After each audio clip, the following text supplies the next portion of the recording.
Смотри, привет, сынок. Как дела? Все нормально?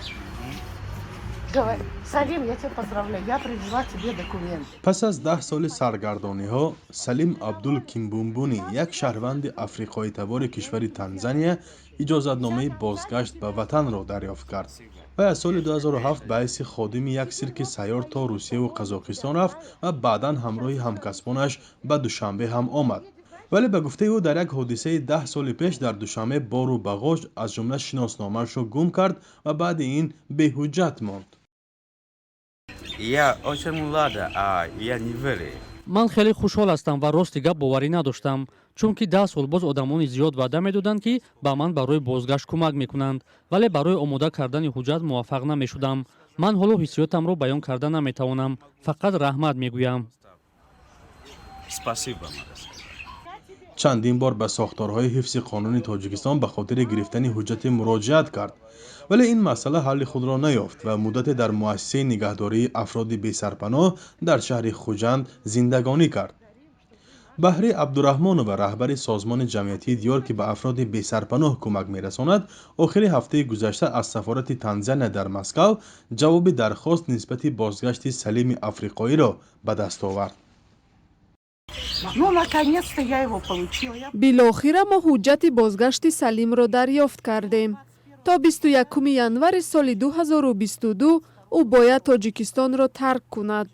ман бо масъулони барномаи телевизиони русия жди меня гуфтугӯ кардам ва онҳо розӣ шуданд ки ҳама хароҷоти сафарро пардохт намоянд. Они до конца будут помогать Салиму, и они оплатят ему проезд.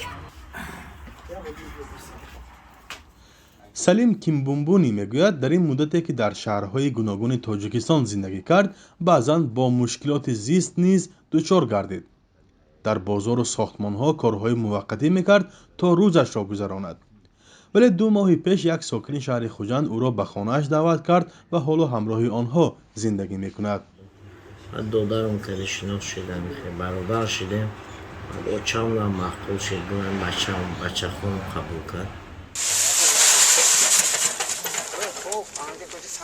سلیم عبدول بنابر مشکلات به سرش آمده گاهی به فراموش خاطری نیز دچار می‌گردد و قبلا خود را زاده کشوری کنیا می‌گفت. در گذشته رادیوی آزادی نیز درباره سرگذشت وی گزارش تهیه کرده بود، ولی با یاری کاربران رادیو و اختیاریان سازمان‌های کمکرسان معلوم گردید که وی زاده شهر دارالسلام تانزانیا است و خویش و تبار هم دارد. سلیم اکنون برای بازگشت لحظه شماری میکند و انتظار هرچه زودتر عازم وطن شدن دارد. یک تحقیقات سازمان‌های دیار و ناتبین در ماه سپتامبر امسال معلوم کرده است که در ولایت سوخت قریب 500 شخص بی سرپناه زندگی میکنند که در بین آنها شهروندان خارجی نیز هستند. فرزان محمدی، رادیو آزادی، شهر خوجند.